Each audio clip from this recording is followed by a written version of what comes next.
सबसे पहले संविधान बनाने वालों की दूरदृष्टि को सलाम करती हूँ। एक युवा सांसद के तौर पर मैं अपनी उम्मीदों को संविधान के साथ जोड़कर खास तौर पर ये बताना चाहती हूँ कि आज हमारे देश में पिछड़े, दलित, अल्पसंख्यक समुदाय को किस तरह अपने संवैधानिक अधिकारों और आज़ादियों की हिफाजत के लिए हर रोज़ मुश्किलों का सामना करना पड़ रहा है। Doctor B.R. अम्बेडकर के कथन से अपनी बात रखना चाहती हूँ। उन्होंने कहा था, मुझे अपने भारतवर्ष पर फक्र है कि जिसके पास ऐसा संविधान है जो लोकतंत्र, समाजवाद और सेक्युलरिज्म को संजोता है। लेकिन आज ऐसा लगता है जैसे संविधान की किताब तो है पर इसे चलाने वालों का ईमान गुम हो गया है। आज हिंदुस्तान में हर वर्ग को किसी न किसी चुनौती का सामना करना पड़ रहा है, मगर अल्पसंख्यक खास तौर पर मुसलमानों पर जो कहर टूटा है वो किसी से छुपा नहीं है। ये लोग सिर्फ अपने मजहबी पहचान की वजह से निशाने पर हैं। संविधान का अनुच्छेद 15 कहता है कि किसी भी नागरिक के साथ धर्म, जाति या किसी और वजह से भेदभाव नहीं होना चाहिए, लेकिन हकीकत इसके उलट है। हालात इस कदर बिगड़ चुके हैं कि hate speech, mob lynching, bulldozer द्वारा घरों को गिराने की घटनाएं आम हो गई हैं। खास तौर पर उत्तर प्रदेश में, जहां ऐसा लगता है जैसे कानून के नाम पर जंगल राज चल रहा हो। संभल में जो हुआ वो सबके सामने है। पुलिस के संरक्षण में निर्दोष लोगों की हत्या की गई और सरकार ने चुप्पी साध ली। अल्पसंख्यकों पर हिंसा बढ़ती जा रही है, मगर सत्ता में बैठे लोग या तो आंखें मूंदे हुए हैं या फिर इन घटनाओं को बढ़ावा दे रहे हैं। हद तो तब हो जाती है जब न्यायपालिका की बात भी अनसुनी कर दी जाती है। सुप्रीम कोर्ट ने मॉब लिंचिंग पर 11 सूत्रीय निर्देश जारी किए थे। इसमें साफ कहा गया था कि राज्य सरकारें और पुलिस इस तरह की घटनाओं को रोकने और दोषियों पर सख्त कार्रवाई करने के लिए जिम्मेदार हैं, लेकिन आज भी इन निर्देशों पर अमल नहीं हो रहा है। हाल ये है कि मॉब लिंचिंग को रोकने की बजाय सत्ता में बैठे लोग आग में घी डालने का काम कर रहे हैं। उनकी जुबान से ऐसी बातें निकलती हैं जो नफरत को और बढ़ावा देती है। ये अशांति अब इतनी गहराई तक फैल चुकी है कि हमारे समाज के धर्मनिरपेक्ष चरित्र पर गंभीर सवाल उठ रहे हैं। साल की शुरुआत में ही कई राज्यों में दुकानदारों को अपने नाम बोर्ड पर लगाने के लिए मजबूर किया गया।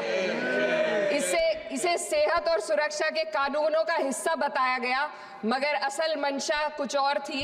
ये कदम खास तौर पर मुसलमान दुकानदारों को निशाना बनाकर उठाया गया ताकि उनकी रोजी रोटी पर चोट की जाए।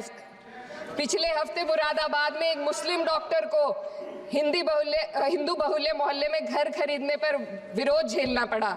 वजह बताई गई कि इससे मोहल्ले की सामाजिक शांति बिगड़ जाएगी। अब आप ही बताइए, क्या ये वजह सही है, जायज है? असल में ये छोटी बड़ी घटना इस बात का सबूत है कि सांप्रदायिकता को बढ़ावा देने वाले बयान और नीतियां हमारे समाज को अंदर से खोखला कर रही है। उत्तर प्रदेश में यति नरसिंहन ने बेहद घटिया बयान दिया, लेकिन सरकार इन बयानों पर कोई कार्रवाई नहीं कर रही। हेट स्पीच न केवल जनमानस के विचारों को प्रदूषित करती है, बल्कि इससे अब संवैधानिक पदों पर बैठे लोगों को भी प्रभावित कर दिया है। अभी हाल ही में माननीय उच्च न्यायालय इलाहाबाद के माननीय न्यायाधीश ने ऐसे बयान दिए जिसका संज्ञान खुद सुप्रीम कोर्ट को लेना पड़ा। संविधान के अनुच्छेद 29 और 30 ने अल्पसंख्यकों को उनके मजहबी और सांस्कृतिक हक दिए हैं ताकि वो अपनी पहचान को बचा सके और अपने संस्थान चला सके, लेकिन आज उन्हीं हकों पर हर तरफ से चोट की जा रही है। वक्फ जैसे बिल लाकर उनके धार्मिक अधिकारों को छीनने की कोशिश की जा रही है। आज अल्पसंख्यक समुदाय को संविधान द्वारा दिए गए अपने बुनियादी अधिकार पाने के लिए लंबी लड़ाई लड़नी पड़ रही है।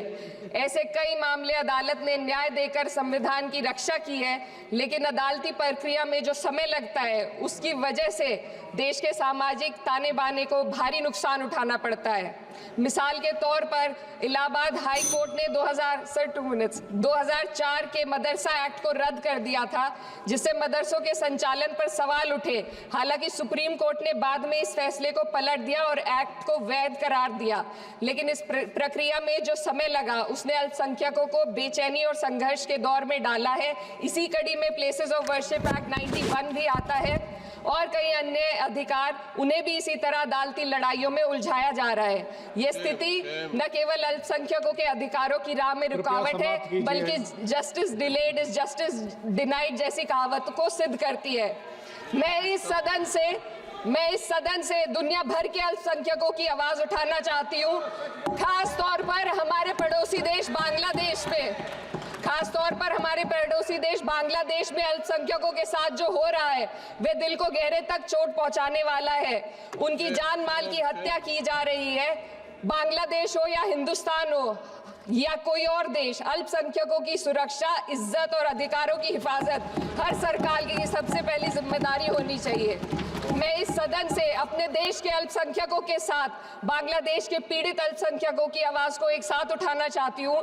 ये वक्त की पुकार है कि हम सब मिलकर ये सुनिश्चित करें कि किसी भी इंसान को उसकी पहचान या मजहब के कारण डरकर जीने पर मजबूर ना होना पड़े।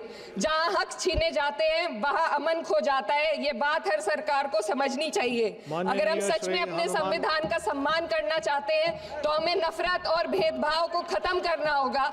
हमें ये दिखाना होगा कि ये मुल्क हर वर्ग, हर जाति, हर धर्म और हर समुदाय का है, और जब तक ऐसा नहीं होगा तब तक संविधान की आत्मा सिसकती रहेगी। सर, अपनी बात को खत्म करते हुए मैं एक शेर अर्ज करना चाहती हूँ।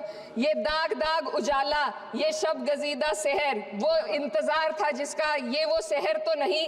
लेकिन अगर इस सदन में बैठे हम सभी सदस्य ये ठान ले कि हमें संविधान के मूल्यों को लागू करना है और उसे लागू करने का प्रयास करें, तो वह सुबह जरूर आएगी जिसके लिए लाखों भारतवासियों ने अपने जानों की कुर्बानी दी थी। श्री हनुमान बेनीवाल जी। धन्यवाद सभापति जी।